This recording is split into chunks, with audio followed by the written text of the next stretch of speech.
दोस्तों, मैं संतोष कुमार ओझा आप लोगों के बीच एक नए वीडियोज नए अंदाज में लेकर आया हूं। इस वीडियो का खासियत ये है कि सबसे पहले मैं बता दूं कि आईटीआई, पॉलिटेक्निक, एसएससी, जीडी और रेलवे में ये इतने इम्पोर्टेंट है आप सोच भी नहीं सकते। तो अंत तक जरूर बने रहिएगा और जो इम्पोर्टेंट लगे और ज़रूर उसे 2-4 बार पढ़ लीजिएगा, याद कर लीजिएगा। तो चलिए जल्दी से तैयार हो जाइए, शुरू करते हैं।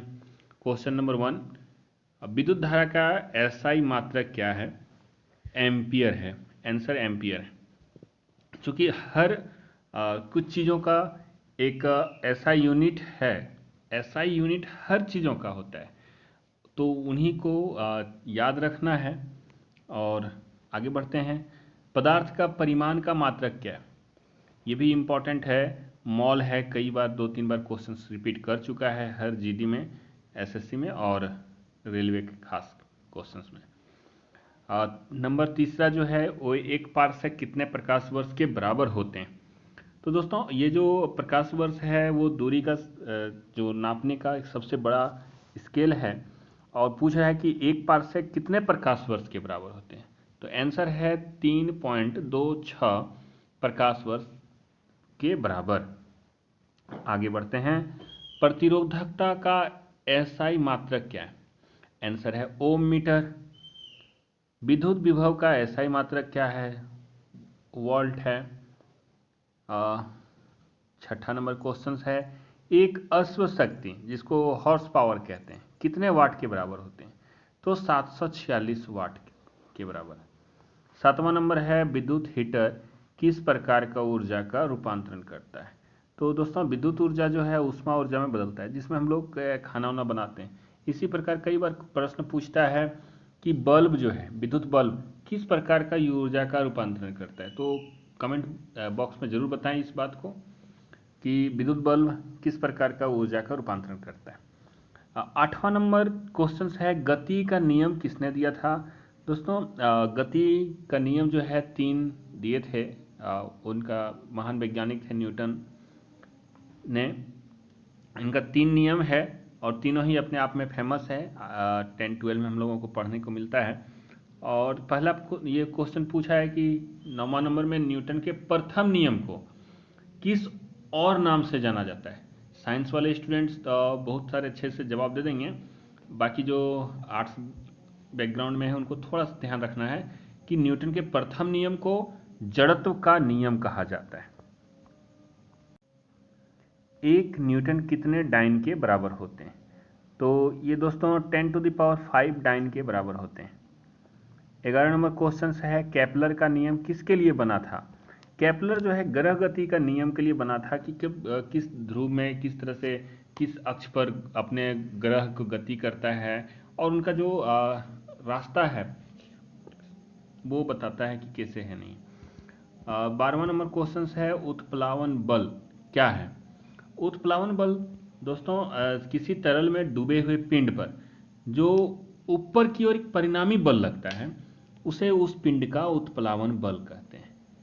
जैसे हम लोग जग को पानी के अंदर डालते हैं उल्टा करके, तो जग में हवा के कारण एक और बल हमें लगता है कि ऊपर की ओर धकेल रहा है, तो उसी को उत्प्लावन बल कहते हैं। नेक्स्ट क्वेश्चन है, लैक्टोमीटर से क्या नापा जाता है? तो दोस्तों जैसे देखते हैं कि लैक्टोमीटर से क्या नापा जाता है? दूध की शुद्धता को। इसमें बताता है कि दूध में कितने दूध है और कितने पानी है। हर चीज़ों को मापने का एक डिवाइस को हम लोग यूज करते हैं, एक यंत्र का यूज करते हैं, उसी तरह से एक लैक्टोमीटर है। तो एक और क्वेश्चन आप लोगों की बच मान लीजिए, भूकंप को नापने के लिए किस यंत्र का उपयोग करते हैं? कमेंट बॉक्स में जरूर बताएं। दूध की कूलम आवेश का एसआई मात्रक क्या है? इसका आंसर है कूलम। 15 नंबर जो क्वेश्चन है वो शुद्ध जल का पीएच मान कितना होता है? आंसर है 7। पीतल किसका मिश्र धातु है? तांबा और जस्ता का। 17 नंबर, हवा का वाष्प घनत्व कितना होता है? आंसर है 14.4 होता है। खाने का सोडा का रासायनिक नाम क्या होता है? 18 नंबर क्वेश्चन है।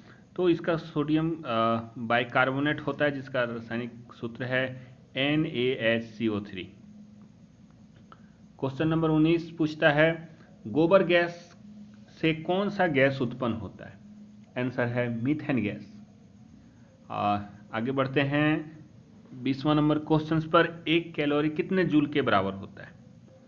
आंसर है 4.2 जूल। 21वां नंबर, कितने डिग्री सेल्सियस को परम शून्य कहलाता है? शून्य नहीं, शून्य लिखिएगा, यहाँ पर बाय मिस्टेक हो गया, शून्य कहलाता है, शून्य कहलाता है। ये आंसर है -273 डिग्री सेल्सियस पर परम शून्य कहलाता है। अम्ल वर्षा का कारण क्या है? अम्ल वर्षा का कारण है सल्फर डाइऑक्साइड। 23वां नंबर क्वेश्चन है वीवीआई है, एल्युमिनियम का अयस्क क्या है? एल्युमिनियम का अयस्क है बॉक्साइट। और 24वां नंबर क्वेश्चन है, तड़ित चालक की खोज किसने की थी? आंसर है बेंजामिन फ्रैंकलिन ने। 25वां नंबर है, ब्लीचिंग पाउडर का रासायनिक नाम क्या है? ब्लीचिंग पाउडर का रासायनिक नाम कैल्शियम हाइपोक्लोराइट है।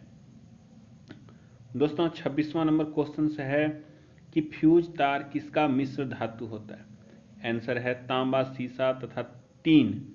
यहाँ पर थोड़ी सी मिस्टेक फिर से हो गई है, टीन होती है, टीन, तीन नहीं, टीन। तो लाफिंग गैस का रासायनिक नाम क्या है? लाफिंग गैस सूंघने के बाद लोग हंसते रहता है, जिसको हम लोग नाइट्रस ऑक्साइड कहते हैं। इसका रासायनिक सूत्र है N2O, जिसको हम लोग नाइट्रस ऑक्साइड कहते हैं। 28वां नंबर क्वेश्चन है, लोहा की कमी से कौन सी बीमारी होती है? इसका आंसर है एनीमिया। एनीमिया बीमारी लोहा की कमी से होता है, पालक में जब बहुत ज़्यादा मात्रा में मिलता है। और आँख की रेटिना में 29वां नंबर क्वेश्चन है कि आँख की रेटिना में बने प्रतिबिंब की प्रकृति कैसी होती है? अगर आँख में कोई भी चीज़ किसी भी तरह से बनता है, बीम बनती है, प्रतिबिंब, तो वास्तविक छोटा और उल्टा होता है। याद रखिएगा किस और में? तो रेटिना में। HIV का संबंध किस रोग से है? 30वां नंबर क्वेश्चन है, आंसर है एड्स। 31वां नंबर, विटामिन सी की कमी से कौन सी रोग होती है? तो आंसर है स्कर्वी। संगमरमर का रासायनिक सूत्र क्या है? संगमरमर वही जो हम लोग यूज करते हैं, बनाते हैं। इसका है कैल्शियम कार्बोनेट, CaCO3। 33वां नंबर है, रेक्टिफायर यंत्र क्या है? आंसर है यह AC को DC में बदलता है, यह AC को DC में बदलता है।